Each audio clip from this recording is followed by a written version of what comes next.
चार गाय और शेर। बहुत समय पहले की बात है। एक हरे भरे जंगल में गौरी, राधा, सीता और गीता नाम की चार गायें रहती थीं। वे आपस में बहुत अच्छी दोस्त थीं और हमेशा एक साथ रहतीं। जब भी वे जंगल में घास चरने जातीं तो एक दूसरे का पूरा ध्यान रखती थीं। उनकी एकता इतनी मजबूत थी कि कोई भी शिकारी जानवर उन पर हमला करने की हिम्मत नहीं करता था। उसी जंगल में एक भूखा और चालाक शेर भी रहता था। वह कई दिनों से उन गायों को देख रहा था और उन्हें खाने की तरकीब सोच रहा था। लेकिन जब भी वह हमला करने की कोशिश करता, चारों गायें मिलकर उसका सामना करती और उसे भागने पर मजबूर कर देती। हम हमेशा साथ रहते हैं, कोई भी हमें नुकसान नहीं पहुंचा सकता। हाँ, जब तक हम चारों मिलकर रहेंगे कोई शेर हमारा कुछ नहीं बिगाड़ सकता। हाँ, हमें एक दूसरे पर भरोसा रखना चाहिए। आओ साथ में चढ़ने चलते हैं। शेर समझ गया कि जब तक ये चारों साथ हैं वह उन्हें नहीं खा सकता। एक दिन शेर को एक चालाकी भरी योजना सूझी। उसने सोचा, ये चारों गायें एक साथ है, इसलिए मैं इन्हें नहीं खा सकता। लेकिन अगर ये अलग हो जाए तो अम्मा, मुझे बस इनकी दोस्ती तोड़नी होगी। कि अगर वह इन गायों के बीच झगड़ा करा दे तो वे अलग हो जाएंगी और फिर उन्हें आसानी से मारा जा सकता है। शेर ने धीरे धीरे उनके कानों में झूठी बातें फैलानी शुरू कर दी।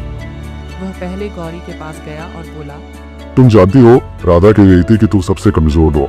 क्या ऐसा कैसे हो सकता है? गौरी यह सुनकर बहुत गुस्सा हुई और राधा से झगड़ने लगी। फिर शेर राधा के पास गया और कहा, गौरी को लगता है कि वह तो उसे ज्यादा समझदार है।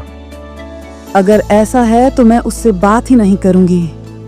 राधा भी नाराज हो गई और अब वह गौरी से अलग रहने लगी। शेर ने यही चाल सीता और गीता के साथ भी चली। गीता को लगता है कि तुम उनके बिना कुछ भी नहीं कर सकती।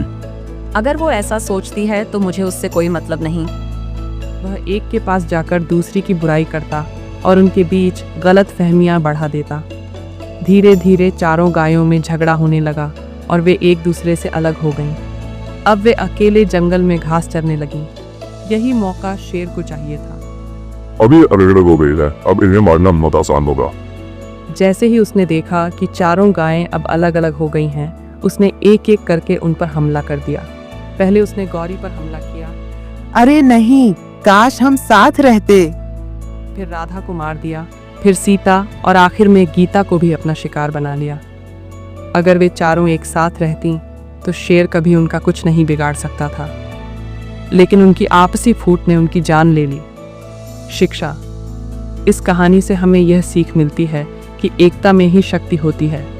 अगर हम आपस में झगड़ेंगे और एक दूसरे से अलग हो जाएंगे तो हमारा नुकसान तय है। हमें हमेशा मिलकर रहना चाहिए और दूसरों की बातों में आकर अपने दोस्तों पर शक नहीं करना चाहिए।